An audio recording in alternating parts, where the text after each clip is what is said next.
Hello everyone, and welcome to my talk on translation as a form of recognition of recurrence. It's my great pleasure to be part of this symposium, and I am very happy that my paper has been accepted for this symposium. I will first introduce the notion of recognition of recurrence and the basic terminology that I will be using here, and then I will explain my position. I assume that translation is a form of recognition of recurrence. The notion of recognition of recurrence was recently developed in Scott Summers' book on mind, language, and meaning. So what is the meaning of recognition of recurrence in this talk? I assume that when a speaker translates an expression from language A to language B, she recognizes different occurrences of that expression as presenting a single content. By the notion of recognition, I do not mean only conscious recognition or re-identification of certain objects, but I mean also a general cognitive ability that includes also semi-automatic, for example, usage of linguistic expressions. I also assumed here that the types of recognition of recurrence which are involved in translation have the form of quotation. The notion of quotation is borrowed here from Davidson, and I will later explain what I mean by this. I assume that there are the following three forms of quotation in translation. The first form is that when a translator renders an expression from language A into language B, she quotes the author of the source text. So this is basically meaning that when we translate, we quote the author of the original text. The second form of translation as quotation means that when a translator renders an expression from language A into language B, she quotes other speakers of language B. This means that when we translate, we rely on the expressions that have been used in our target language, in our B language, by other speakers of our discourse community. So we are re-quoting, we are reusing expressions that somebody else already used. And then the third form of translation as quotation means that when a translator renders an expression from language A into language B, she quotes other translations, other previous translations of that expression. This is what we find, for example, in translation memories or in parallel concordance lines. These are kinds of empirical examples of this third kind of translation as quotation. By all these three kinds of translation as quotation, I consider them a kind of a recognition of recurrence. And as I said before, I do not mean that the person who is translating is consciously repeating expressions that other people have used. In none of these three cases. It is meant more like a general cognitive ability.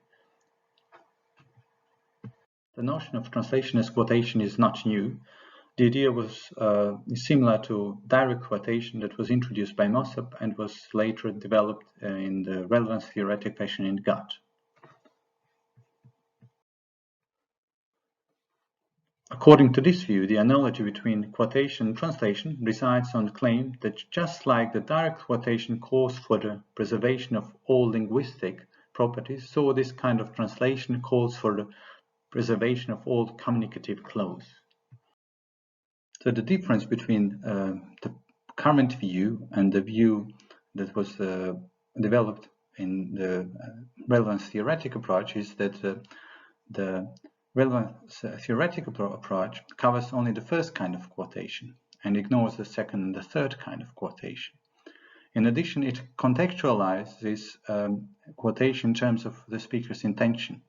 And as I said, recognition of recurrence is understood in my approach not only as a conscious act, but as a conscious cognitive act, but as a general cognitive act. So my alternative view is that quotation is a property of translators' inferential cognitive ability to recognize recurrence, and it's not just a property of intention. And I argue that the quotation, understood in terms of a property of intention, is a too narrow view on translation as quotation. Okay, let us consider the following two examples. Let's suppose that there are two speakers, Galileo and Newton, and Newton is a speaker that uttered his sentence after the first sentence was uttered. So the question that we are asking here is whether quoted, the first sentence, and the quoting sentence, the second sentence, perform the same speech act. So we can say that the first sentence is a linguistic representation of an event that's going on in the world. By the second sentence, what is it doing? By the second sentence, the speaker is referring to the first sentence. The speaker is establishing a link between what he is arguing or what he is claiming and the first sentence, what was said in the first sentence. So he is referring to the first sentence. So we can say that they do not really perform the same speech act. The former is a linguistic representation of the word, but the second sentence refers to the first sentence. We can represent the second sentence in the following way, and we can say that this is a logical form of the second sentence. We can say that the second sentence consists of two clauses. The first clause reads, Galileo said that, and the second clause reads, the earth moves. So the second sentence is the content of the first sentence, actually. So by using that here, that is referring to the first sentence. So this demonstrative item is an item that we use to refer to the first sentence. And the first sentence is what we then provide in this second clause.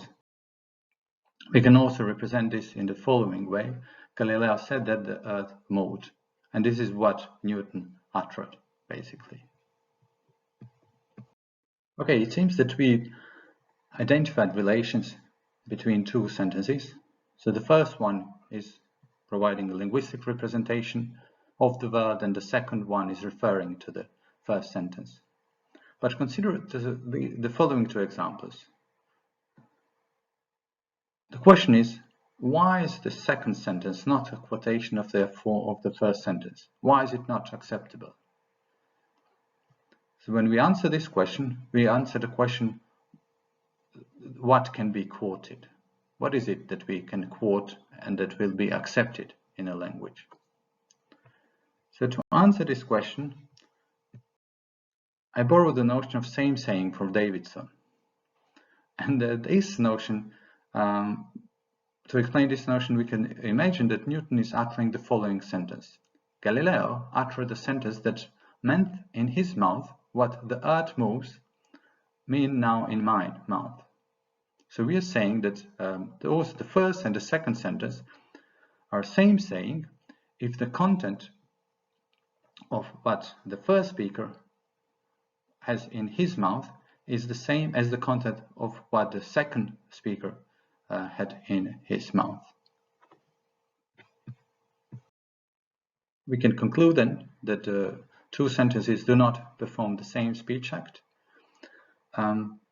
And the reason is the following. The former, the first sentence, or the quoted sentence, is a linguistic representation of the word, but the second sentence is also a linguistic representation of the word, but it also performs an additional speech act, and it is referring to the first sentence. We established this same-saying relation between two sentences, but we did not explain what same-saying means. We need a more technical explanation of what is the meaning of same-saying.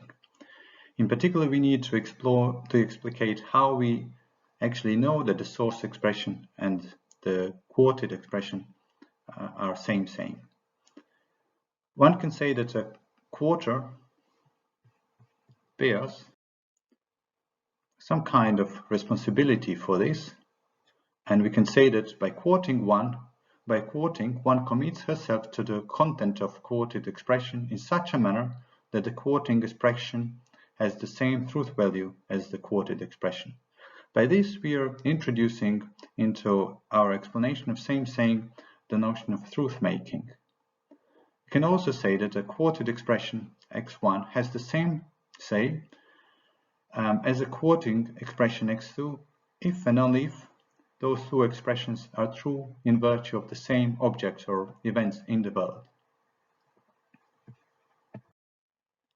So we have introduced the notion of truth-making to explain same-saying relation, and now we can say if there are two sentences, the earth moves and die Erde bewegte sich, we can say that they same say if they are verified by the same truth maker.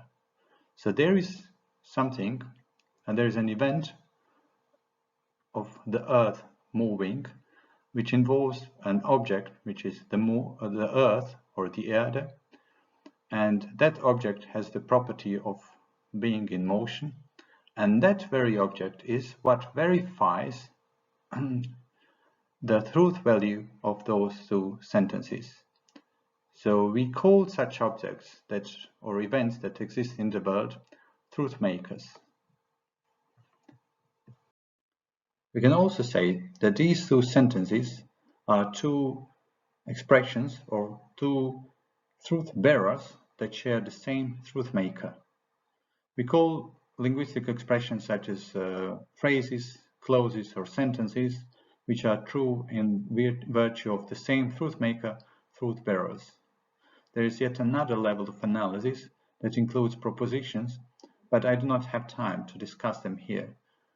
So it is enough here just to say that the relation of truth making involves the relationship between truth bearers and truth makers, and this is what constitutes the relations of same-saying. So if we now go back to translation as quotation, we can say that what makes two expressions or sentences to be quotes of each other is that although they are different truth bearers, they have different linguistic forms, they are grounded in the same truth makers. They share the same truth maker. So this is what makes them same-say. Now the question is, so what is the definition of a truth maker here? Consider the following two examples. Consider two speakers, Jane and Mary, uttering at two different times and spatial locations the same sentence. The sentence reads as, "She gave me a copy of Shakespeare." Now the question is it necessary that a copy of Shakespeare is something in the world, and that something in the world is a particular copy of, for example, of Hamlet? The answer is that it's not necessary.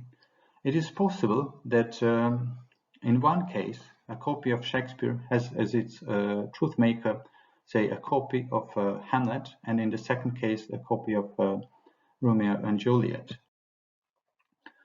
So they can refer to the same type of object here, and in this case we have a particular copy of Hamlet and a particular copy of Romeo and Juliet, but they do not refer to the same token object. So this is a maximalist definition of truth makers. The minimalist definition of truth makers would mean that they always, when we have two repetition of the same sentence or same expression, that those sentences always pick up the same identical object from the world. In this case, it would be difficult to account for translation on for languages as a means of communication. But if we assume maximalist definition of truth makers, which is something that is argued for in recent approaches to truth makers by, for example, such scholars as Armstrong, then we can use this definition of truth makers to account for translation. Now the question is, so what does that mean that we have here the same type of objects? So who defines what is a truth maker? We say that there are cognizers. They can be speakers or translators, and they are members of a specific discourse community. And then we say the following thing. This is something that I borrow from Ken Fine. And here's what we are saying. We are saying that an object is represented as the same in a piece of discourse only if no one who understands the discourse can sensibly raise the question of whether it is the same or not. In other words, if the members of a discourse community all agree that a truth maker is a truth maker for one or more truth bearers, this will be accepted as a truth maker. We also can say that what we have here is that members of a discourse community create a common cognitive common ground for truth makers. Applied to a translation, we can say that an event denoted by the earthmost is represented as the same by the repetition of the earthmost. So in this kind of monolingual quotation, or as in the form of a translation, die Erde bewegte sich. If no one who understands these expressions in both languages can sensibly raise the question of whether it is the same event or whether the truth maker is the same or not. So this is how we define, how we apply the notion of maximalist truth-making procedure to the explanation of same-saying and quotation. I do not have time to discuss empirical foundations of my claim, but I assume that psycholinguistic studies of formulaic language and corpus linguistic studies provide evidences for my claim. Those studies, for example, show that a great proportion of language usage consists of some prefabricated expressions or expressions that have already been used before we use them. And I assume that those results are in agreement with my claim. The main points of my talk are summarized here. I first argued that translation is a form of recognition of recurrence. I explained that recognition of recurrence has a form of quotation. I distinguished between three kinds of quotation, and I argued that the relation between quoting and a quoted expression is the relation of same-saying. Same-saying here means that expressions, the quoting and the quoted expressions, have the same truth maker. In other words, the quoting and the quoted expressions are true in virtue of the same truth maker. I explained that the truth maker are of the same type if no one who understands the discourse in which those truth makers are expressed by means of truth bearers, if no one who understands the discourse can sensibly raise the question of whether they are the same or not. Thank you very much for your attention. If you like my presentation or if you have any questions, please get in touch. Here's my email address. Bye.